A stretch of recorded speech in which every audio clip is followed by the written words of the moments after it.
गांव श्यामपुर में एक बहुत बड़ा पेड़ था जिसे लोग काला पेड़ कहते थे। कहते थे कि जो भी रात को इस पेड़ के करीब जाता वो गायब हो जाता और फिर कभी वापस नहीं आता। गांव के लोग दिन में तो उसके नीचे बैठते, मगर शाम होते ही इस जगह से दूर चले जाते थे। कहा जाता कि शाम होते ही वहां कोई चिराग जला लेता था। इसके बाद वहां अगर कोई जाता तो गायब हो जाता।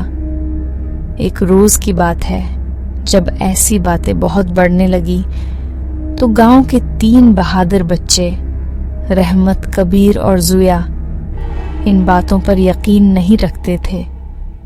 एक दिन उन्होंने फैसला किया कि वो रात को जाकर देखेंगे कि असल में वहां क्या होता है।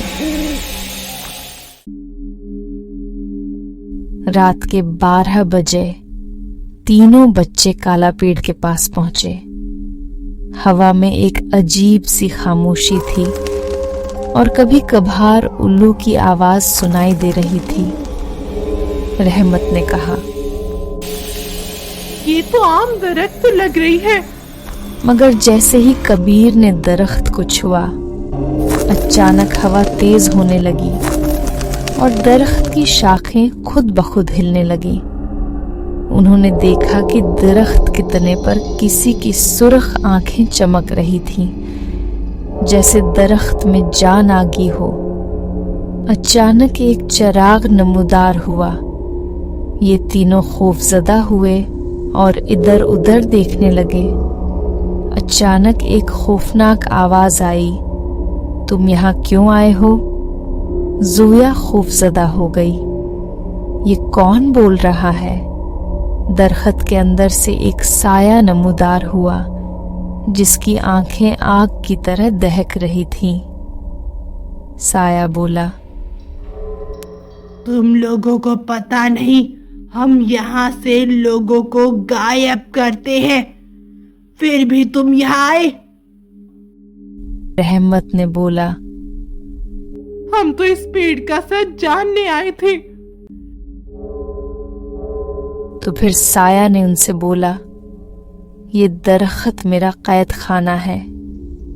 सालों पहले मैं एक आम आदमी था, मगर कुछ जालिम लोगों ने मुझ पर जादू करके मुझे उस दरख्त में कैद कर दिया। जब तक कोई मेरी सच्चाई को सबके सामने नहीं लाएगा और वो जादू खत्म नहीं करेगा, मैं आजाद नहीं हो सकता। रहमत ने पूछा, तुम यहाँ से लोगों को गायब क्यों करते हो?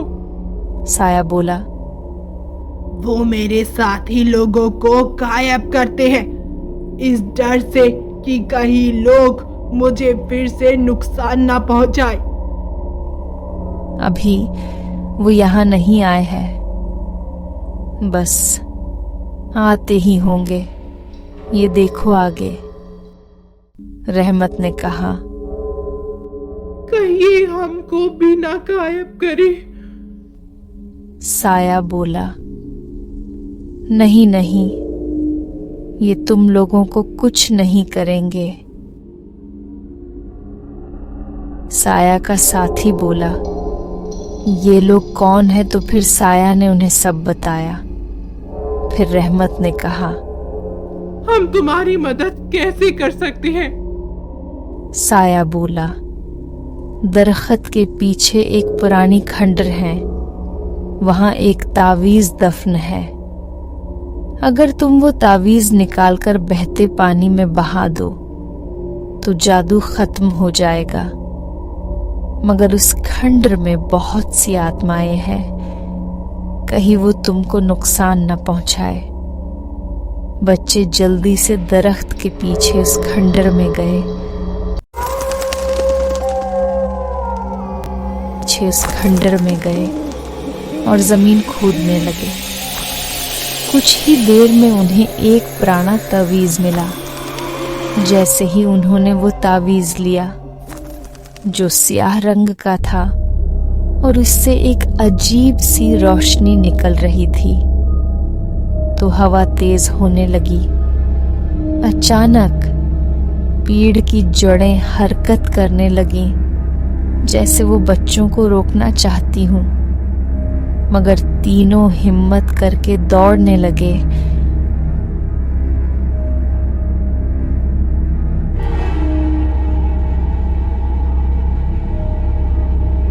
और गांव के करीब बहते दरिया के पास पहुंच गए और दरिया में वो तावीज फेंक दिया।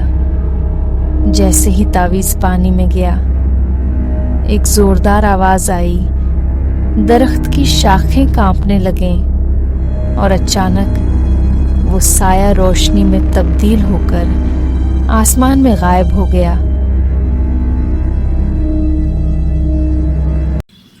अगली सुबह तीनों बच्चों ने गांव वालों को सब कुछ बताया। गांव वालों ने देखा कि काला पेड़ पहले की तरह हो गया है। अब वहाँ कोई खौफनाक साया नहीं था। गांव के बुजुर्गों ने तीनों बच्चों की बहादुरी की खुशियाँ मनाई और वो गांव के बहादुर बच्चे बन गए। अब बच्चे वहाँ खेलने भी जाते और काला पेड़ एक आम दरख्त बन गया, जिसका खौफ हमेशा के लिए ख़त्म हो गया।